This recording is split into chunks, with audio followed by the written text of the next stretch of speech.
This lesson is for Chapter 1, Section 5 on complex numbers.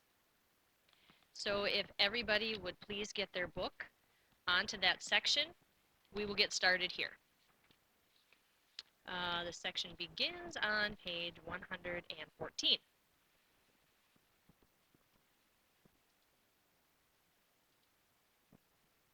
So complex numbers put us into that realm of the imaginary unit I.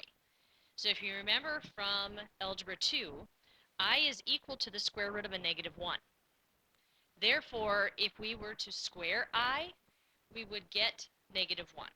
Okay, if we would square both sides of that equation, remember squaring a radical gives you what is underneath the radical. So if we're squaring the square root of negative 1, we're going to get a negative 1. Okay, so that's going to be a key thing for you guys to remember here. Make sure you have this written down.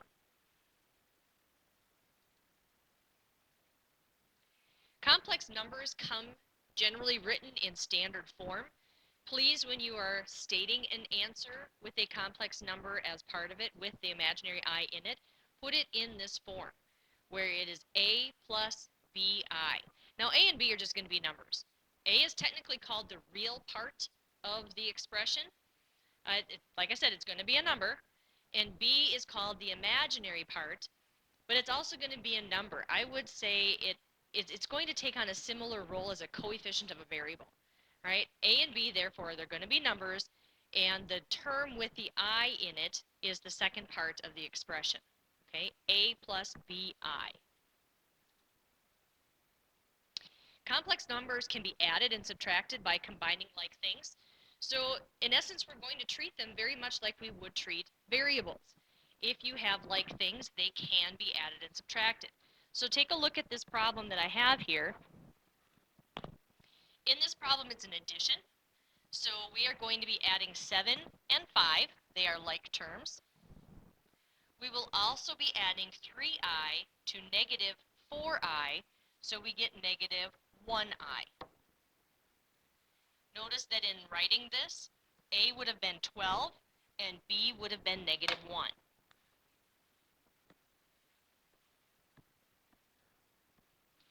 Watch for subtractions, just like we talked about back when we were combining polynomial expressions. Don't forget that you are subtracting everything that's in that second parenthesis, not just the first term.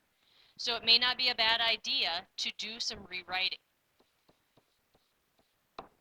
If you're going to subtract 5 and subtract a negative 3i,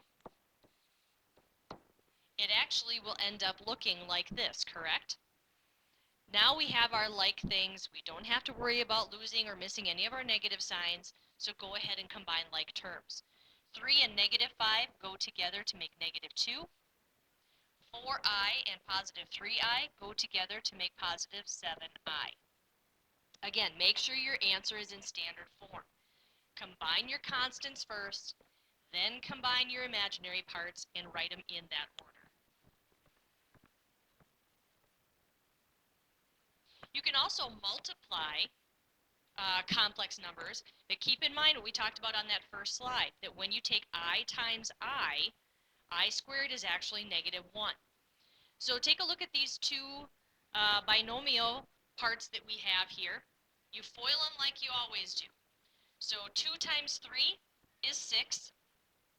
2 times 3i is positive 6i. Negative 4i times 3 is negative 12i.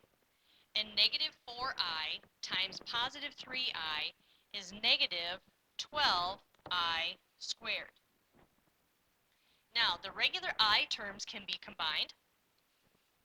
6i minus 12i is negative 6i. And then we have a negative 12 times I squared. Remember that I squared is negative 1. So do some more simplifying.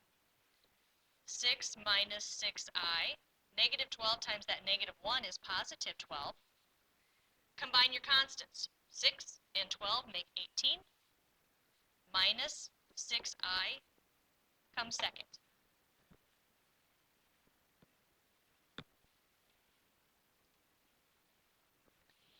if you multiply a complex number by its conjugate, okay, conjugate is a word we've already talked about this year, you will end up with a real number. So it's going to work somewhat like how we used a conjugate to rationalize an expression that had a radical in it. If we multiply a complex number by its conjugate, those i's are going to cancel out. So let's take a look at this example here. We're going to multiply 5 minus 2i by its conjugate. Well, if I have 5 minus 2i, its conjugate is 5 plus 2i. Now do your FOIL. 5 times 5, 25. Outside we have 5 times 2i, which is positive 10i. Inside, negative 2i times 5 is negative 10i. And then we have negative 2i times 2i, and we get negative 4i squared. Notice how those inside terms, the positive 10 and the negative 10i's, are going to cancel. So that leaves us with 25 minus 4 times a negative 1. Recall I squared is negative 1. So then 25 plus 4, and ultimately 29 is our answer.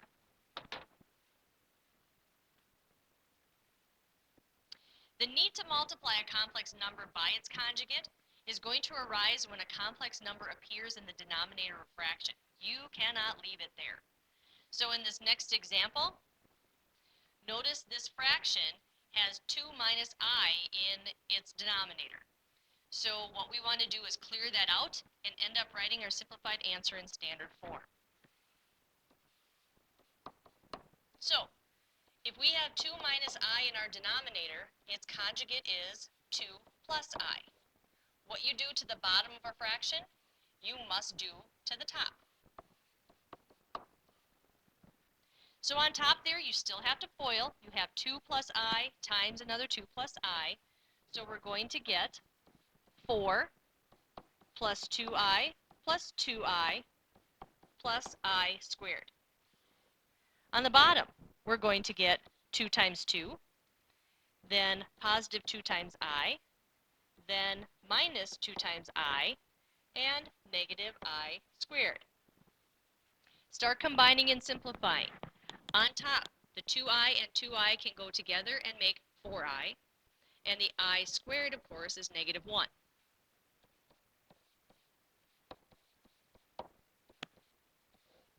Underneath, the 2i's are going to cancel. One's positive, one's negative.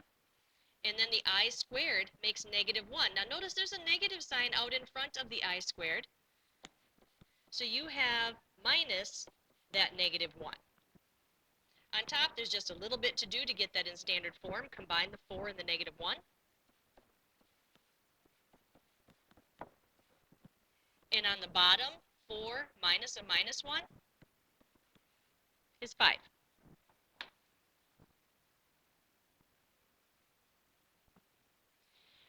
Radicals come into play in this section of imaginary numbers again. One rule of multiplying radicals does not apply to imaginary numbers.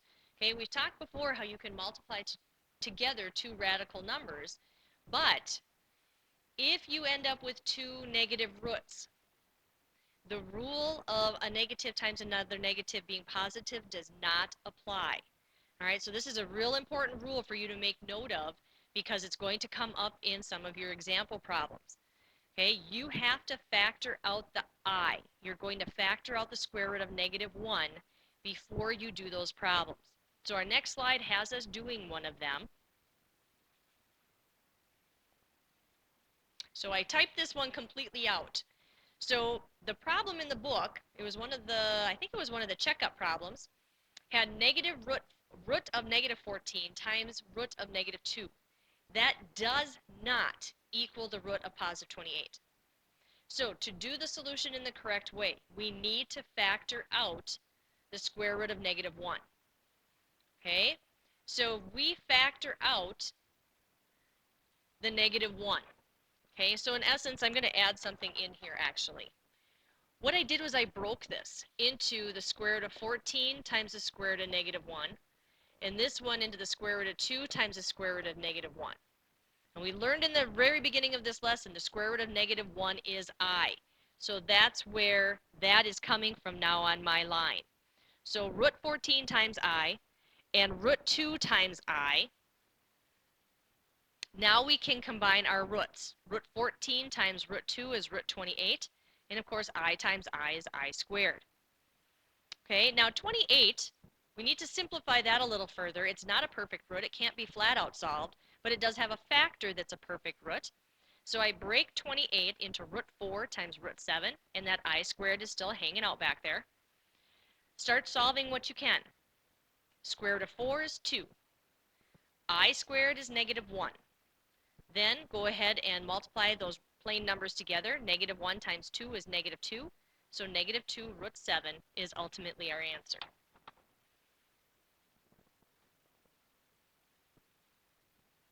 Sometimes you're going to be working the quadratic formula, and if you remember in the past, you end up getting negative roots.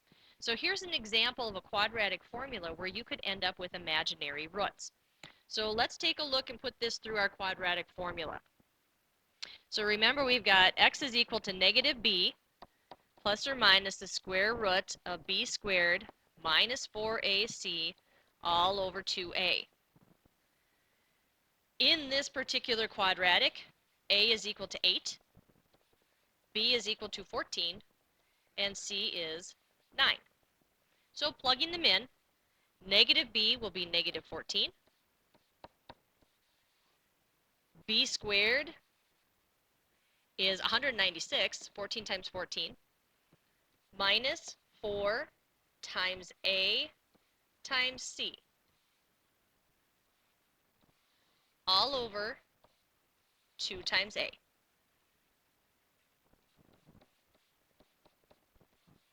Now if you simplify 196 minus 4 times 8 times 9, you end up with 196 minus 288, which is negative 92.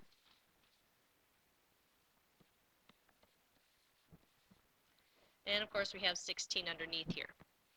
Now negative 92 can be broken into a couple of solvable factor pieces. So let's go ahead and think of what might go in there. Okay, now 4 times 23 is 92, so that's the pair I'm going to go with. I'm also going to factor out that root of negative 1. So root 4, root 23, and root negative 1. That's how I broke 92. So let's solve what we can. Square root of 4 is 2. Square root of negative 1 is I. So now we have negative 14 plus or minus 2 root 23i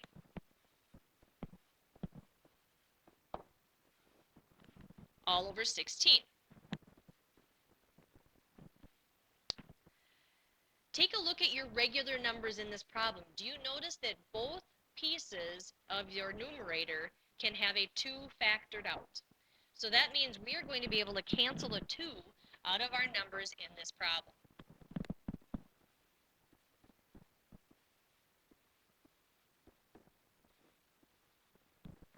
So negative 7 plus or minus root 23i over 8 is our end result.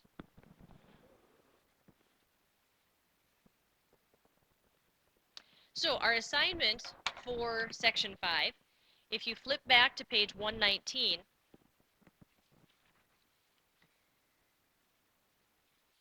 there's roughly, well, there's 101 problems total. But taking a look at the sections, you can see that there are,